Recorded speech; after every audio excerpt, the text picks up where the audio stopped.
Today we are talking Zelensky, Russian propensities to tyranny, and third big picture democratic thoughts around the US midterms. So our first question comes from Amy, who wrote to me, I think just a few hours ago. What mark is Zelensky making on Ukraine's evolution as a state in regard to his leadership style and his personality? These are volatile times, as you've brought up, and Ukraine could head down different paths. I strongly advise you to think two things about Zelensky's role. Number one, that his importance, the transformational consequences of him being him and him being there, are real, they're big. And that the degree to which his role is positive, that's also big. So don't be shy to say that Zelensky's role is extraordinarily positive and extraordinarily transformational. I think both of these claims are true. Now, before the war, Zelensky was a lightweight politician who was a bit fake. He was acting. This idea that he's marvelous because he's an actor has two sides, really. He was untrustworthy and indecisive. And obviously, at an election, if I had the choice to vote against him with there being other good candidates, hypothetically, I would have done. And he grew massively and gained weight during the war. He was still acting for the first couple of weeks, but then it became real and he came to own the role. I still don't think he's the most immediately likable person if you take him out of the political context, but he has become completely authentic about embodying Ukraine's resistance and Ukraine's message. And because this war isn't just about Ukraine, if Ukraine didn't hold, if Ukraine was taken over quickly, we would have had a catastrophe, because then Putin would have repeated this experiment. He would have lined up troops around the border of other countries, and he wouldn't have needed to invade even. There would have been a massive outflow of people. Nobody would have wanted to invest in these countries on Russia's border. And Putin could have even destabilized Western alliances and Western unity just with that kind of border mobilization, short of an invasion. And that's what would have followed. And Ukraine could have been taken by Russia. Russia could have taken Kiev, and Russia could have swallowed up half of Ukraine. And before Zelensky was offered an out, and he said, I don't want a taxi, I want weapons, his own inner circle said, come on, we've got to go. And he said no. That was a very extreme situation. Arestovich at that point thought that they were going to die, that Arestovich thought that he was going to die too. So Zelensky's handling here is remarkable, extraordinarily positive, and extraordinarily transformational, not just for Ukraine, but in fact for the global security arrangement, and to some extent even for prospects of democracy. So Zelensky is extraordinarily important and an extraordinarily positive figure. But that just shows you how politics is so capricious in the way it brings out things in people, I mean, for instance, just now we've got an American president who is actually a good president to have if we're talking about a situation that we're not in right now of extreme risk of strategic nuclear exchange. That's a situation in which you'd want to have Biden. It's sort of Biden's moral luck that he's ended up in this situation, because there are all kinds of ways in which Biden could have been vehemently criticized, even for running. But nevertheless, he's ended up in this situation where it's at least something very important, it's positive, is come out in him. So that's what I would say about Zelensky. Don't be shy to go with the conventional narrative that his influence is very positive and that it's transformational. Next question is a worrying question, and I need you to buckle up and put your seatbelts on. And if I stop making sense as I read it and answer it, just think of beautiful yellow flowers and beautiful blue skies. And I will myself, I think, evacuate out of this question and transfer it to the philosophy channel if it gets too much. So the question comes from Philosophy First, and I'm going to skim read it, and then I'm going to say a few things about it. It's basically about Russia's propensity for replicating tyranny. First, context. I've got a PhD in political philosophy and I teach politics, including Russian history. Second, I want to note that I firmly reject any ethnic and cultural essentialism in more or less all of its forms. However, when I survey the history of Russia from the Mongol invasion through to Tsardom, Stalin and Putin, I see an unbroken succession of autocratic regimes, a kind of Asiatic despotism. I use that tasteless phrase only as a philosophical referent. Despite a few bright moments and glimmers of freedom, Russian political culture has repeatedly reverted to preferring servitude to its political masters in Moscow rather than struggling for political emancipation. In my more Hegelian moments, I say that the Russian spirit seems alienated from itself, but not an alienation that it has historically sublated and superseded in order to rise up into a more elevated and richer form. There were these democratic moments, but whether it's 1861, 1917, 1991, the wheels of history have never successfully turned in front of freedom. Question now. That was just context. Question now. Stay buckled up. We can make it. We can do it.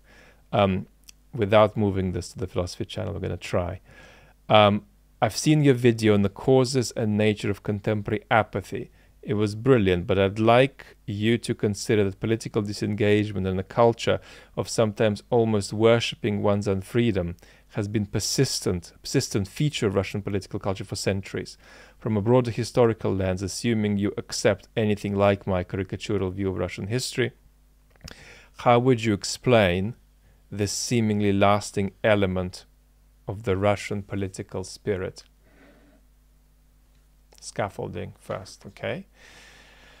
Now, I'm just reacting spontaneously, so focus as much on the sensibility of my response as on what analytical things I say. I'm speaking to my audience now, but also, of course, the questioner. Let's say a few different things. First, there is political evolution. Don't think of evolution in terms of progress, just change. Then there is economic evolution. Then there is societal evolution. Then there is cultural evolution. They occur at different paces. Yeah? To transform a political regime can take months. To transform an economy can take years. Social change is slower. Cultural change is much slower. There is a video about one Russian cultural myth on the main channel. And I think it's titled Why Russia Starts Insane Wars. The title is cheesy, but it's a video about an image from Gogol. That's a recent cultural myth, a recent cultural image that I try to touch on in that video. Recent? What are you talking about? 180 years. 180 years in terms of moments of moment in culture coming and going is relatively recent.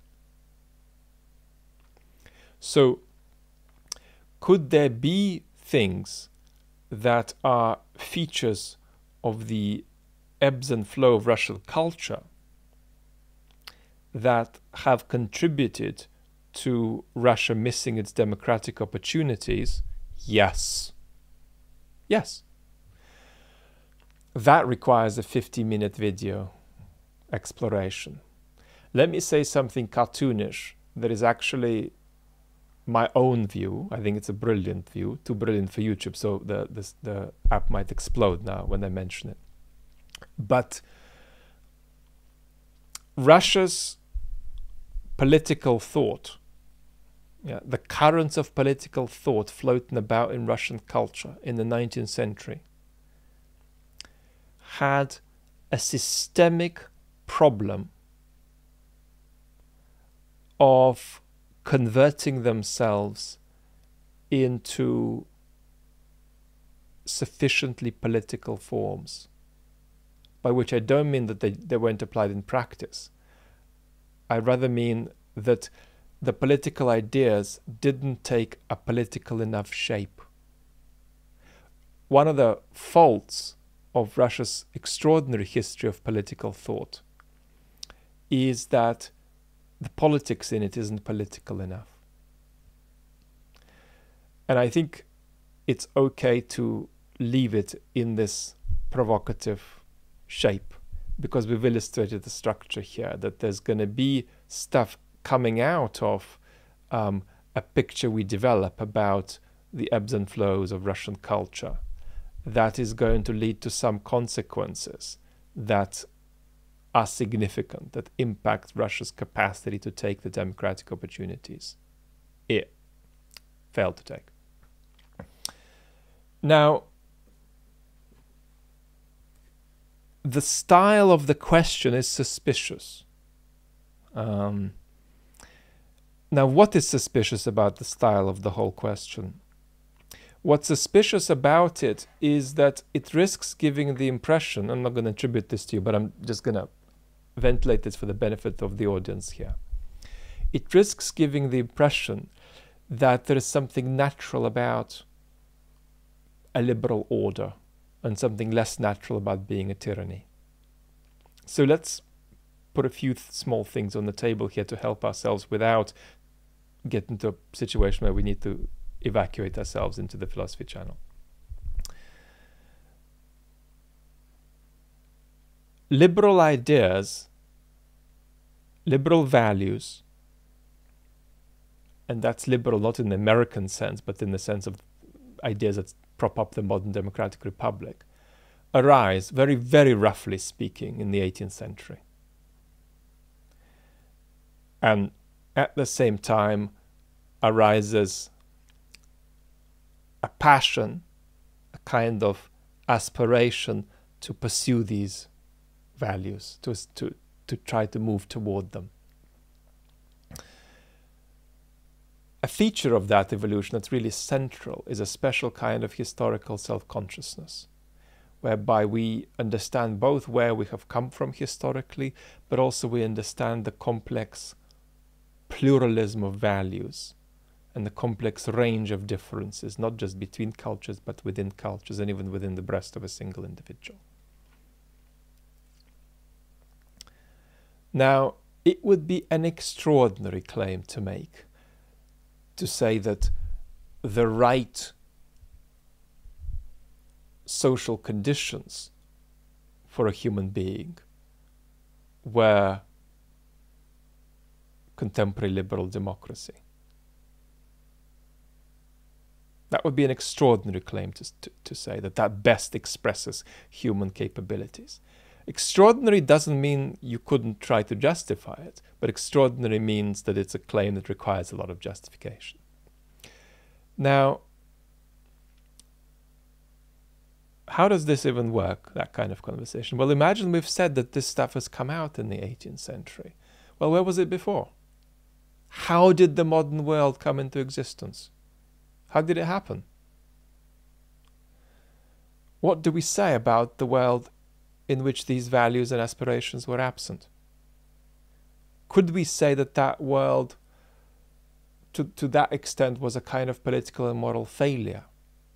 Well, we obviously couldn't, because for it to be a failure, you would need to say that these projects and ideas were available before, but you couldn't say that. But if it's not a failure, you could still say that it's a kind of limitation, a kind of deficiency of previous societies to not express these values. But how do you get to a view like that? Well, you could get to a view like that, very roughly speaking. Here we're very close to needing to blow ourselves up and move to the philosophy channel. But you could get to these values via something like an Aristotelian story. Aristotle was a great philosopher of genius, also a little bit of a kind of a conservative wanker, to be honest, but one of the greatest moral philosophers who ever lived. And an Aristotelian story would somehow say that there are certain features of human nature that are best expressed by a particular way of organizing society. And might those not be, we might say, using an Aristotelian approach, you know, the values of and practices of a liberal order. That's one way to go. Another way to go would be via a kind of story of historical progress and historical transformation. So we could do, instead of Aristotle, Hegel or Marx. And our audience here doesn't read Hegel or Marx, but they read Fukuyama. So what I'm saying is, now a cartoonish statement of all of the rambling that's just come in the last couple of minutes. What I'm saying is that you cannot have, and I'm addressing the audience now, not so much the questioner who might be more conscious of this. You cannot assume that our stuff is natural and Russian tyranny then needs a special explanation. Because that presupposes that a liberal order just best expresses certain kinds of human capabilities or certain kinds of logics of history and so on. So that's another point. We've got to be careful about this. Now,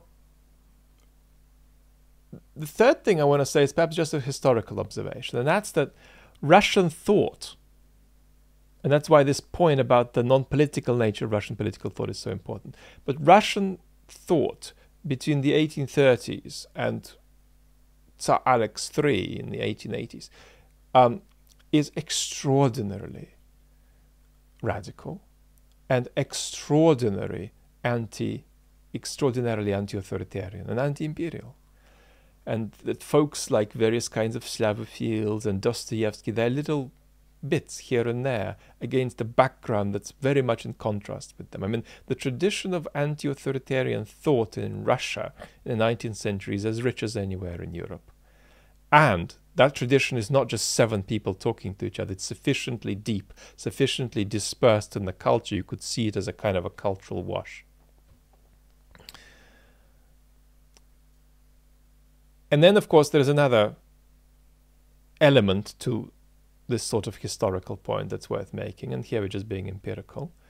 There's always been a minority of Russians who were vehemently opposed to authoritarianism, vehemently were against the Putin regime, and were warning the West about the evils of the Putin regime from the very beginning, the dangers of the Putin regime from the very beginning.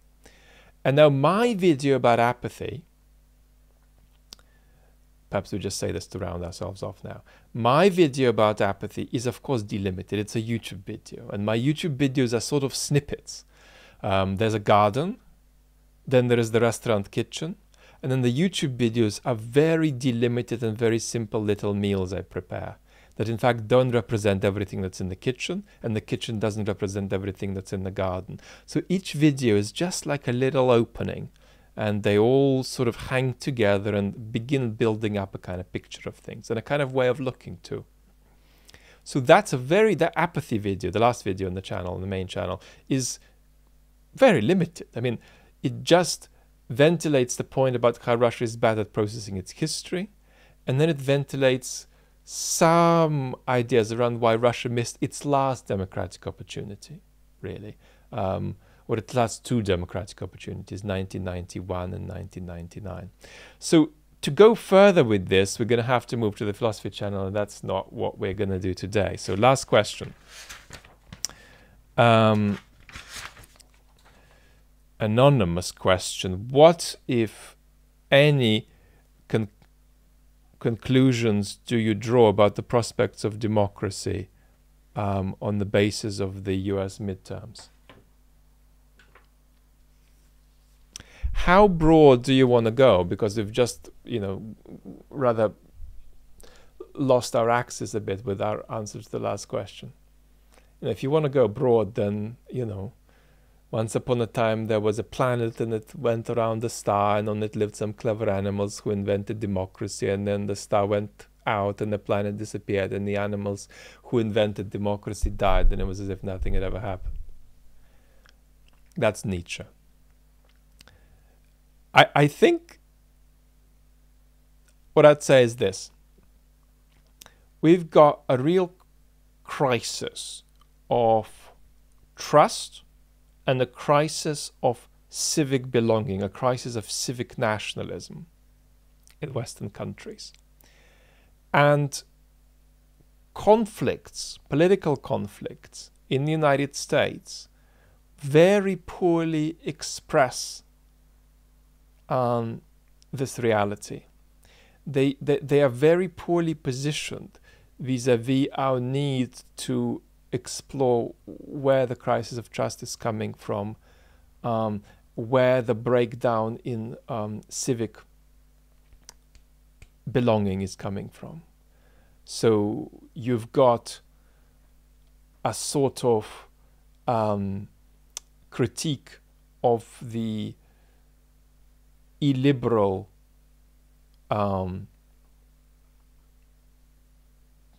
partly xenophobic elements of the Republican Party, which says, guys, you're about to give up on democracy. Some of you are not accepting election results. What is going on? And this is backed up by a rhetoric that just says, we've got to just double down behind commitment to democracy and liberal values. And that, I think, is a catastrophe, because you don't double down on democracy. You don't double down on liberal values. You explore why trust in them has destabilized. Yeah? Proclaiming how important our commitment is to these things is just running on the spot, and it misses the point of what's going on. If there is a hole in your boat, lecturing everybody about the importance of boats that don't take on water isn't the right thing to do. You've got to work out why the hole is there, and if you fix it, is it going to be reproduced in some way? And so what's causing this structural problem? So this idea that we've got to double down on democracy, it's an idea that often is ventilated in relation to the extraordinary courage of what Ukraine is doing, is actually an incurious form of cultural blindness that recognizes a problem but is neurotically incurious about its sources. And then, if you were to pick an argument from the right that has some substance, it would be the argument that much of the liberal side, in the American sense now, is engaging in a kind of unconstructive identity politics that is also not speaking to all citizens, and is working against the sustenance of something like a collective citizen belonging, a sort of, a healthy civic nationalism. But even if you were to give the right credit for this, the explanation then arises again. Well, why is this identitarian stuff there? And why is it, again, another expression of lack of capacity for a society to sustain civic trust, a lack of capacity of a society to generate a sense of civic solidarity? Where is it coming from? Yeah, ventilating about it morally doesn't explain the cause, and the causes are complex, and some of them are actually to do with global forces. Some of them are to do with wider historical forces. Some of them are to do with economics. Some of them are to do with the state of our informational environments and the internet, and that's a long conversation. But here's an interesting thing that follows.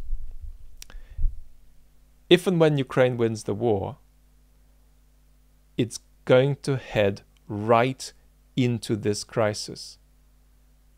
And Ukrainian democracy, that does not have the long history of sustenance that Western democracies have, is going to face all of these same challenges because they're essentially global. And it's going to be very, very difficult for Ukraine to constructively and cohesively stay afloat through this. And we're going to have to support them as they do it. But that's just as big a challenge as winning the war, because democratic sustenance is a very, very big problem at the moment. So I basically am saying we've got a crisis of trust, we've got a crisis of civic belonging, and very few of the political disputes, of the culture wars, of the various kinds of ventilation that you see are actually encouraging us to look about how we've ended up where we are and what we could possibly regeneratively do about it. Lots of love. Talk soon.